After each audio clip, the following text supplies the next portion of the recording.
MLA Vellampalli అక్రమాలకు పాల్పడుతున్నారని వాలంటీర్లకు కుక్కర్లు 10,000 రూపాయల డబ్బులు పంచుతున్నారంటూ టీడీపీ పొలిట్ బ్యూరో సభ్యుడు బోండా ఉమా ఆరోపించారు. సచివాలయ సిబ్బంది వాలంటీర్లకు డబ్బులు పంచుతుంటే పోలీసులు కాపలా కాస్తున్నారంటూ తెలిపారు.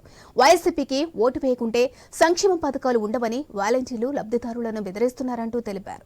ఇక ఇన్నాళ్లు లేనిది ఇప్పుడు 10,000 మంది సెంట్రల్ సెగ్మెంట్లో కొత్తగా ఓట్ల కోసం నమోదు చేసుకున్నారంటూ తెలిపారు.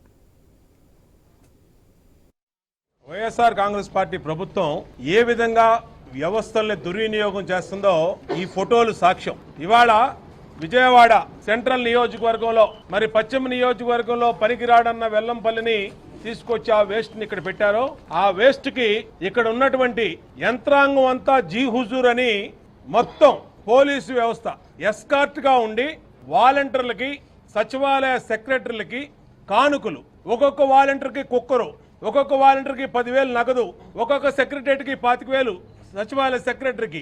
ఇదే కాకుండా వీళ్ళు ప్రచారంలో వీళ్ళ పక్కన తిప్పుకొని ఆ ప్రచారంలో మీరు గనక వైసీపీ అభ్యర్థి ఈయనకి గనక ఓటేయకపోతే మీ పెన్షన్ తీసేస్తాం, మీ ఇల్లు రిజిస్ట్రేషన్ ఆపేస్తాం, అలాగే మీకున్నటువంటి పథకాలు తీసేస్తాం అని చెప్పి ఈ విధంగా పబ్లిక్ గా బెదిరిస్తా ఉన్నారు.